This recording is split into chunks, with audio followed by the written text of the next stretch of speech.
बदतमीज बहू। सभ्यता से भरपूर शास्त्री परिवार की इकलौती बेटी मोहिनी को बचपन में ही पढ़ाई के लिए विदेश भेज देते हैं, जहां से वो सालों बाद ग्रेजुएशन पूरी करके इंडिया वापस आती है, जो अब संस्कार, सभ्यता, संस्कृति जैसी चीजों से कोसों दूर होती है। एक सुबह मोहिनी शॉर्ट ड्रेस पहने, कानों में हेडफोन लगाए जोर जोर से इंग्लिश गाने गाती हुई घर में घूम रही होती है। सुबह सुबह भगवान का नाम लेते हैं, राक्षसों की तरह चिल्लाते नहीं। पॉप्स, आपको अच्छे गाने की बिल्कुल समझ नहीं है, सो ठीक है, चिल पिल। अरे मोहिनी, पापा से ऐसे बात करते हैं क्या?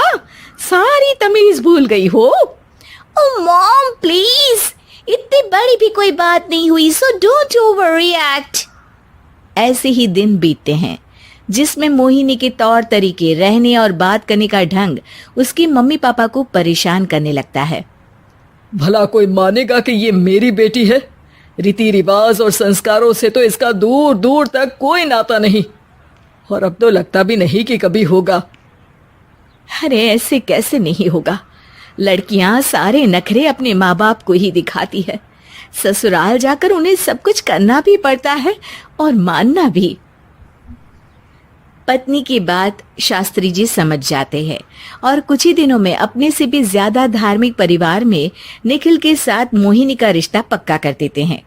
इसी तरह एक के बाद एक तिकड़म लगाते हुए दोनों मिलकर मोहिनी को शादी के लिए तैयार कर लेते हैं और मोहिनी निखिल की शादी हो जाती है, जिसके अगले दिन से ही मोहिनी दोबारा अपने पूरे अवतार में शॉर्ट ड्रेस पहनकर घर में घूमने लगती है। बहू को ऐसे देख सास की आंखें फटी की फटी रह जाती हैं। अरे ये क्या बेशर्मी है, हमारे घर की लड़कियां जींस तक नहीं पहनती और तुम बहू होकर इतने छोटे कपड़े पहनकर पूरे घर में घूम रही हो। सीरियसली मॉम, प्लीज आप अपनी इस 80 के दशक वाली सोच में मुझे इंक्लूड मत करो। हाय तौबा, एक तो बेशर्मी दिखाती है, ऊपर से सास के साथ जुबान भी लड़ाती है। अरे जल्दी कपड़े बदल कर आ, घर की पहली आरती तुम्हें ही करनी है। इतनी देर में निखिल भी वहां आ जाता है। माँ, पापा आने वाले हैं, पूजा का सारा सामान तैयार है ना? ये पूजा हमेशा मेरे बॉयफ्रेंड्स के पीछे पड़ी रहती थी और अब हस्बैंड के पीछे भी आ गई।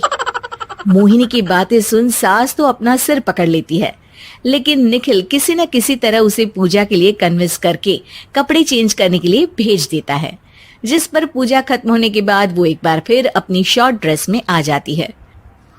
बहू, ये क्या तरीका है? संस्कार नाम की कोई चीज है या नहीं? नहीं ससुर जी, संस्कार मेरा दूसरा बॉयफ्रेंड था, अब तो मेरा उससे कोई कांटेक्ट नहीं है। मोहिनी का जवाब सुन के ससुर तो भगवान नाम जपते वहां से चले जाते हैं, लेकिन सास बहू के बीच कहासुनी फिर शुरू हो जाती है, जिसे इग्नोर करते हुए मोहिनी घर से बाहर चली जाती है और देर रात घर वापस आती है। मोहिनी, मैं जानता हूँ कि तुम विदेश में रही हो और तुम्हें वहीं की आदत है, पर यहाँ चीजें कुछ अलग है।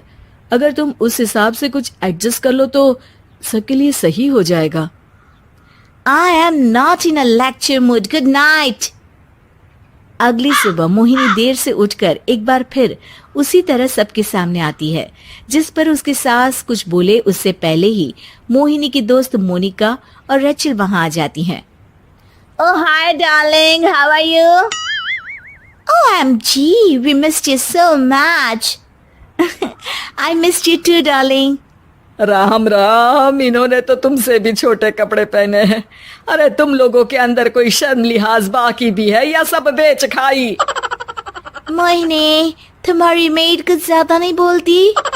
इस पर मोहिनी की दोस्त उसकी सास का मजाक बनाने लगती है, जिसे सुन निखिल उन्हें जवाब देते हुए कड़वे शब्द सुना देता है और वो सुन के वो दोनों तो मुंह बनाए वहां से चली जाती है, लेकिन गुस्से से लाल मोहिनी वहीं खड़ी निखिल को घूरती रहती है। घूर क्या रही हो? तुमसे शादी की ये सोचकर कि विदेश में पढ़ी लिखी हो, घर में कोई पॉजिटिव चेंज लाओगी, अपनी करियर के लिए एम्बिशियस होगी, पर अपने इस बिहेवियर से उस पढ़ाई के साथ साथ अपने मम्मी पापा के नाम को भी डुबो रही हो। अगर तुम्हें ऐसे ही हाल रखना है तो यहाँ रहने की कोई जरूरत नहीं है। निखिल की बातें सुनकर मोहिनी रोते हुए घर छोड़कर अपनी मम्मी पापा के पास वापस आ जाती है। ससुराल में सब कुछ ठीक तो है? वो अपने आप को समझते क्या है? मोहिनी पर चिल्ला रहे हैं? मैं क्यों उसके इशारों पर चलूं? मैं अपनी लाइफ अपने तरीके से जीना चाहती हूँ और वो ना आप लोगों को मंजूर था और ना ही उन्हें है। तुम यहाँ नहीं रह सकती। अपने पापा की बात सुन के मोहिनी हैरान रह जाती है। हाँ, तुमने बिल्कुल सही सुना। अगर तुम्हें अपने इस घमंड, बेशर्मी और बदतमीजी में ही जीना है तो तुम यहाँ भी नहीं रह सकती। बेटी, मैं मानता हूँ हमारे यहाँ रीति रिवाज बहुत मायने रखते हैं और हमने उन्हीं के ओवरडोज से बचाने के लिए तुम्हें विदेश भेजा था। एक लड़की जो शादी करके घर और बच्चे संभालती है, उससे तुम अपने आप को ज्यादा समझ सको इसके लिए भेजा था। तुम उससे ज्यादा समझो और बनो, पर तुम तो किसी दूसरी ही ट्रेन में चढ़ गई बेटा।